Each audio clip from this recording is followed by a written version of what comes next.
This is how I configure begin checkout event on the new Shopify customer pixel event. Enjoy.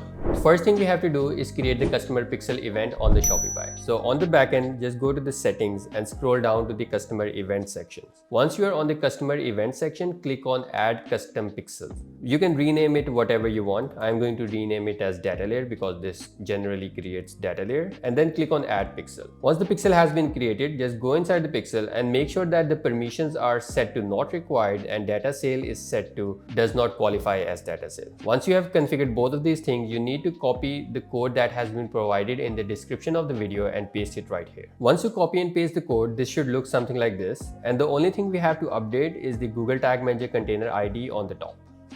To get the Google Tag Manager container ID, you can go back to your Google Tag Manager account, and here on the top you can see the Google Tag Manager container ID. Let's select the container code right here and hit copy and go back to the Shopify store and paste the code right here.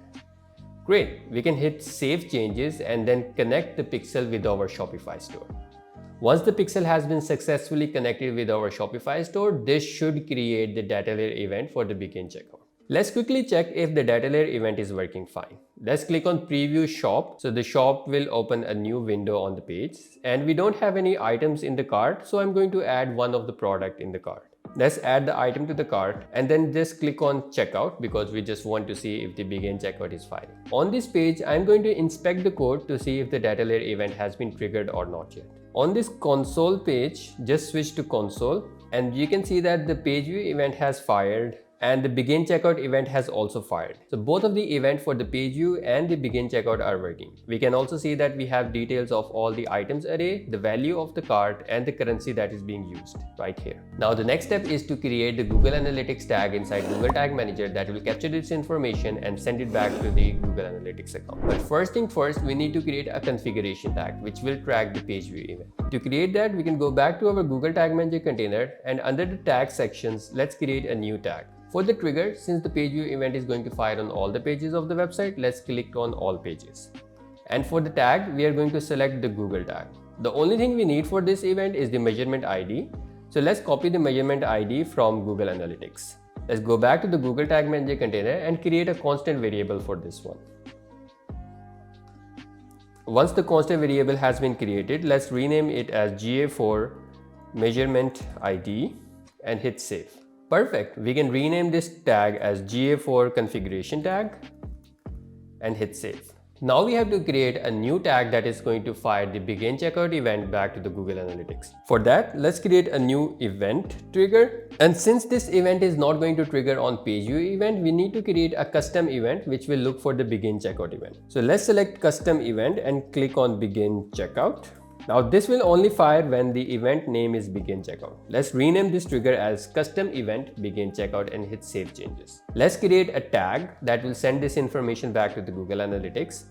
We have already created the measurement ID, so let's select that. And for the name of the event is going to be begin checkout. And the only thing we have to do to send the enhanced e-commerce data is make sure that the send e-commerce data has been marked on. Let's rename it as Ga4 custom event begin checkout and hit save changes. Great. Unfortunately, we won't be able to verify these changes using the preview window, so we have to publish the changes.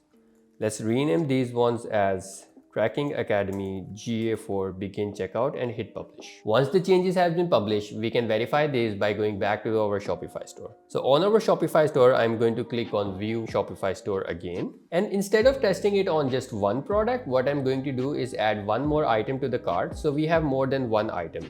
So let me select one of these items and then click on add to cart event. And now we can go directly to the checkout to see if the event is firing. So on the checkout page, I'm going to open the inspect window again. And now, since we cannot use the debug window of Google Tag Manager, there are two different options where we can verify if the tag is working properly. The first option is using this adverse Chrome extension, which will create a very beautiful event. Let me show you how it looks like. If you go to your console tab, you can see once the data layer event for the page view and begin checkout has fired, you can see a request that is being created for the page view event.